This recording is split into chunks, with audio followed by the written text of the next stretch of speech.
You jump, I jump. Dennis had hurt his legs pretty bad.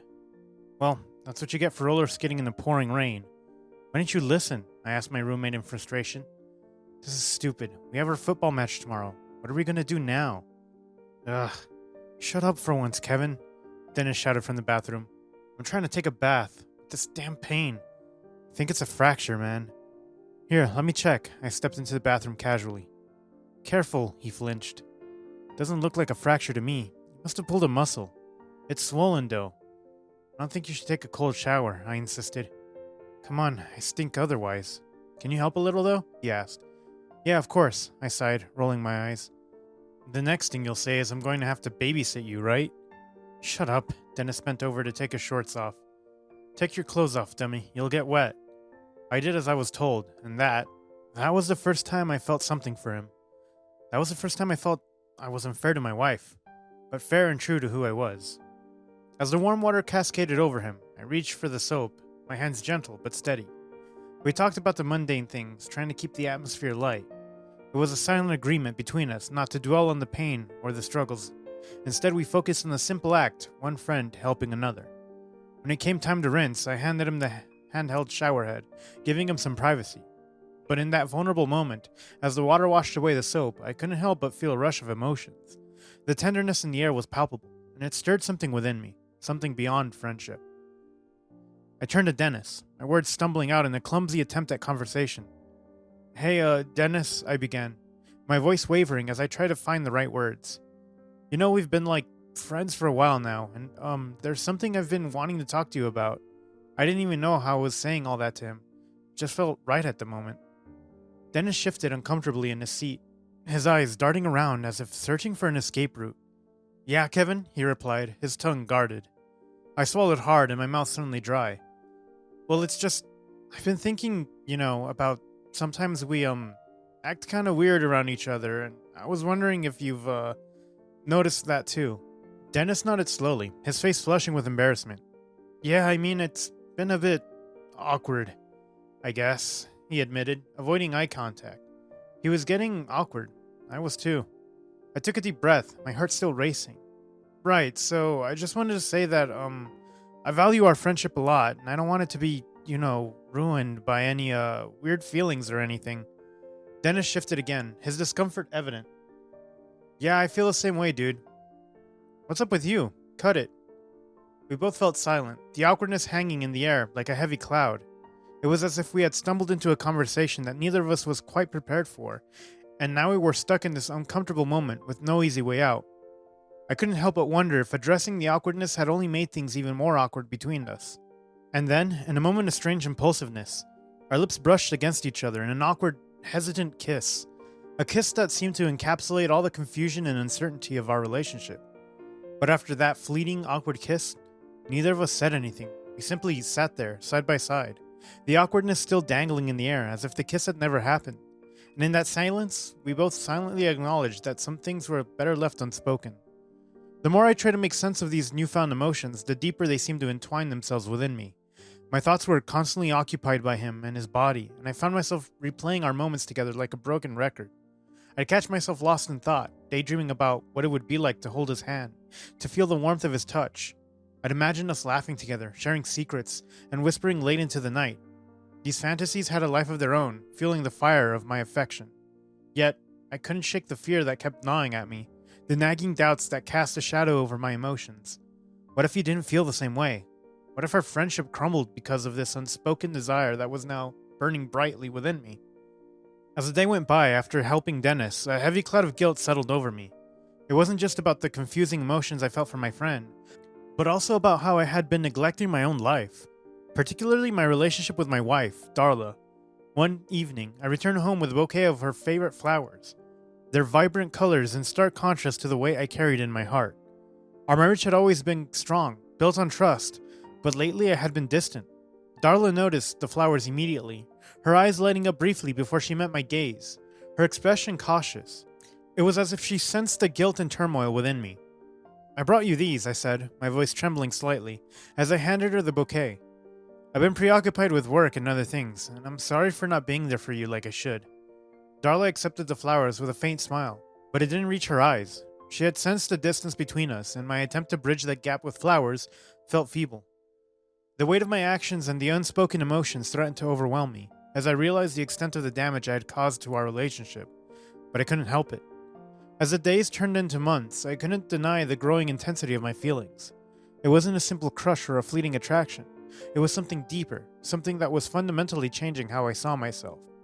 I found myself drawn to the camaraderie and connection I shared with my male friends in ways I hadn't before. The laughter we shared, the late night conversations that went on for hours, they all took on a different significance. These feelings weren't something I'd planned or expected. They crept into my life. Subtle and undeniable, like a rising tide that I couldn't hold back. I admired the confidence that many of my male friends exuded, and it was impossible for me to ignore the magnetic energy that drew me to them. But alongside these burgeoning attractions, I was plagued by guilt and confusion. I was married to Darla, and our relationship had always been built on trust and love. What did these feelings mean for us? What did they mean for me? I found myself seeking refuge in late-night escapades. The guilt and confusion that had become a constant companion were pushing me to avoid facing my wife, Darla. It was a way to escape the turmoil that had taken a hold of me. One particular place became my sanctuary. A dimly lit bar, Jade, tucked away in the heart of downtown Tunisia. Its quiet corners offered solace from the chaos in my mind. I started going there when Darla was already asleep, retreating into the shadows as I tried to make sense of my tangled feelings. The late hours blurred into one another as I nursed my drink and lost myself in my thoughts. It was a place where I could temporarily escape the guilt and the inner turmoil that had become a part of me. But as the weeks passed, I couldn't help but notice the growing distance between Darla and me. Our once strong connection had begun to fray, and I knew it was partly my doing. The remorse in me lessened, and I started seeing guys and hooking up after I was drunk. It was as if I was living a double life, torn between the man I was supposed to be and the man I was discovering myself to be. The clock on the wall read 2 a.m. as I stumbled through the front door, my senses dulled by alcohol and guilt. Then I had been yet another one spent at the bar. The moment I crossed the door, the soft glow of the porch light illuminated Darla's tired and tear-filled eyes. She had been waiting for me, anxiety etched across her face, her emotions shimmering beneath the surface. "Kevin, where have you been?" Her voice wavered with a mix of anger and concern. I tried to steady myself, but my words slurred as I replied, "Just out with some friends, Darla. No big deal." The lie hung heavy in the air, and I could see the disbelief in her eyes. She had known me long enough to recognize the truth, even when I couldn't admit it to myself. "Friends?" she retorted, her voice rising. "You've been coming home late almost every night, drunk and reeking of that place. This is not the man I married." Her words pierced through the fog of alcohol that clouded my judgment. I stumbled forward trying to explain, but my words came out as a jumbled mess. I knew I was losing her, and that the chasm between us had become too wide to bridge. Darla's anger boiled over, her frustration and sadness turning into a torrent of accusations. "Do you even care about us anymore, Kevin? Or have you found something else out there that matters more?" Her words hit me like a punch to the gut, and I felt the weight of the truth behind them. My silence spoke volumes, an admission of guilt that hung heavily in the room. "Kevin, I just worry about you," she said, her voice trembling slightly. "You've been coming home late so often, and you're not yourself anymore. Love, what have I done?" I sighed, running a hand through my hair. Darla and I had a unique bond that transcended the ordinary bounds of marriage. You see, we hadn't married out of typical romantic love. In our strict and unforgiving country, where being gay was not only frowned upon but also potentially life-threatening, Darla had made the ultimate sacrifice. She had been my best friend, my only friend since childhood, and she understood the depths of my struggle. In an act of unparalleled selflessness, she had married me to save me from rejection and shame. I had agreed because I trusted her with my life, and I couldn't bear to see her hurt. But as the years passed, it had become increasingly difficult to maintain the facade. The guilt of knowing that I couldn't reciprocate her romantic feelings weighed heavily on me, and the pressure to conform to societal norms took its toll. I knew I couldn't hide the truth any longer. "I know, Darla, and I'm sorry. It's just that things have been complicated for me lately. How could I tell her that I've been cheating?" Darla's eyes filled with concern. "Complicated how?" Kevin hesitated, struggling to find the right words. "I've been going through some personal stuff, and I don't know how to talk to you about it. I don't want to burden you." The day after the heated argument with Darla left a palpable tension hanging in the air. I couldn't help but feel uneasy about the way things had played out, and there was a gnawing sense of regret deep within me. I had never wanted to hurt her, but the words had just poured out in the heat of the moment. I was in the living room, half-heartedly flipping through a magazine, when I heard Darla's hushed voice coming from the adjacent room. At first, I tried to ignore it, thinking it was a private conversation, but something about the tone in her voice caught my attention. It was filled with a mix of concern and determination. Curiosity got the better of me, and I strained to listen without being too obvious. I soon realized she was talking to someone on the phone, and the conversation was about her brother, Sam. "I really think you should come stay with us for a while, Sam," Darla said, her voice quivering with a mixture of worry and affection. "It's not easy dealing with all this on your own." I felt a sudden knot in my stomach, realizing that she was discussing her brother's sexuality. It sounded like Sam was gay, just like me. I hadn't known that about her family, and the fact that she was discussing it so openly made me feel strangely exposed. Darla continued, "Kevin's been a great friend as well, and he can offer some guidance and support. I know you've been struggling with this, and I want to help you." My heart sank as I listened to Darla's words. It was clear that she was genuinely concerned for her brother, but I couldn't shake the feeling that she was trying to orchestrate some kind of intervention or matchmaking, as if Sam and I were meant to bond solely because of our shared sexuality. I couldn't help but feel uncomfortable, as if my identity had suddenly become a central focus in her life. It was as though my existence as a gay man had now taken on a role that I hadn't signed up for, and it left me feeling exposed and vulnerable. Darla's eyes welled up with frustration and hurt, and she took a deep breath before responding, her voice shaking slightly. "I thought you'd understand. You've been such a great friend, and I thought you could help Sam." I could feel my anger rising, but at the same time I felt irritated for myself for letting things escalate. This wasn't how I wanted to handle the situation, but the words kept spilling out. "I'm not some counselor or matchmaking service," I retorted, my irritation fueling my words. "I'm your husband. This is my home. You just can't make decisions like this without even talking to me." Darla's frustration matched mine now, and the tension between us crackled in the air. "You're right," she snapped back. "Maybe I should have asked you, but I thought you'd be more understanding. I thought you'd care about my family." "I do care about your family," I said, my voice strained, "but I also care about my own boundaries. You can't just decide things like this without talking to me first." She shot back, her tone sharp. "Well, maybe if you weren't so closed off, I wouldn't have to make these decisions on my own." Her words hit me and I retorted with equal intensity. "Closed off? I'm not closed off, Darla. I just have my own life and my own space. I can't always be at your beck and call." Tears welled up in her eyes, and she fought to keep her composure. "I never asked you to be Kevin. I thought we were friends first, and friends help each other when they're in need." As the night wore on, my anger from the earlier argument with Darla still festered inside me. I decided to go to the bar, hoping a change of scenery might help me cool off. Little did I know, that night would only bring me more turbulence. The bar was filled with a mix of laughter and the clinking of glasses that night, and everything felt a little too loud for me. I found an empty stool at the crowded counter and ordered a drink, trying to drown my frustrations. But as the evening progressed, my temper flared once again. A group of rowdy patrons nearby began to make loud, obnoxious comments that grated on my nerves. Their laughter seemed to mock me, and my anger from earlier resurfaced, unchecked. I couldn't ignore them any longer, my voice laced with irritation. I shouted, "Hey, could you guys keep it down a bit?" The group turned to look at me, their expressions shifting from amusement to defiance. One of them, a burly guy with a swagger, retorted, "What's your problem, man? You don't like our company? Well, sit elsewhere." I could feel my temper boiling over, and I shot back. "I came here for a peaceful drink, not to listen to your nonsense. Shut it." The confrontation escalated quickly. Harsh words were exchanged, and before I knew it, we were in a heated argument. The bar's atmosphere grew tense, and other patrons turned their attention towards the commotion. A bouncer eventually stepped in, trying to defuse the situation, but it was too late. Tempers had flared, and the burly guy from the group took a swing at me. It happened so fast, and before I knew it, we were in a full-blown brawl. Chaos erupted as fists flew, and the bar descended into a frenzy of shouting and shoving. I fought back, driven by a toxic combination of anger, frustration, and alcohol. The night had taken its toll on me, and after the bar fight and too many drinks, I stumbled my way back home, my thoughts clouded by a haze of alcohol-induced stupor. I didn't realize that Sam had arrived while I was out.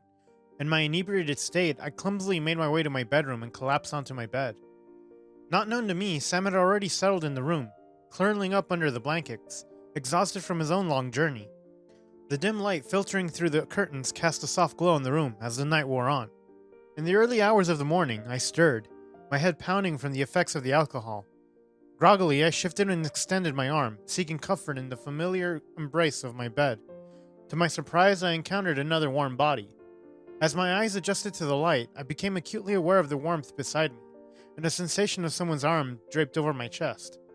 Turning my head slightly, my heart skipped a beat as I realized Sam was still there, cuddled up beside me in the bed. His peaceful expression in slumber was disarming, and for a moment I was lost in the gentle rise and fall of his chest. Just as I began to contemplate how to extricate myself from this awkward situation, the bedroom door slowly creaked open. I turned my head, dread knotting in my stomach, to see Darla standing in the doorway, her eyes wide with shock and disbelief. Tears welled up in Darla's eyes as she took in the scene before her, the sight of her brother and me tangled in an unintentional embrace. She gasped softly, her hand flying to her mouth as she staggered back a step. Sam, still groggy from sleep, stirred beside me, and his eyes fluttered open. As he registered the sight of his sister standing there, her tears streaming down her face, a look of realization washed over him. "Darla," Sam started, his voice trembling, but he couldn't find the words to explain. Darla, overcome with emotion, couldn't hold back her tears any longer. She rushed forward, her sobs escaping in uncontrollable waves. "Sam, Kevin, I can't believe this. I just can't." I quickly sat up, my face flushing with embarrassment, trying to find the right words to explain the situation. "Darla, it's not what it looks like. We didn't." But my words trailed off as Darla buried her face in her hands, her heart-wrenching sobs echoing in the room. Sam sat up as well, his confusion and discomfort mirroring my own. It didn't take long for her to decide that the best course of action was to take Sam out of the house. She was worried that her marriage might crumble if I continued living in close proximity to Sam. The other evening, I watched as Sam packed his belongings into his car. Sam's face held a mixture of sadness and resignation, and I couldn't help but feel a pang of guilt. I realized that I had grown closer to Sam during his stay, despite the awkward start of our relationship. As he prepared to leave, I approached Sam quietly. "Hey," I began, my voice filled with sincerity. "I'm really sorry about everything that's happened. I hope you know that I didn't mean for any of this to happen." Sam met my gaze, and there was a hint of a smile on his lips. "I know, Kevin. It's been a crazy 2 days, huh?" I nodded, my regret weighing heavy on me. "Yeah, it has, but I hope you know that you can always reach out to me if you need someone to talk to." Sam's smile grew warmer, and he extended his hand. "Thanks, Kevin. I appreciate that.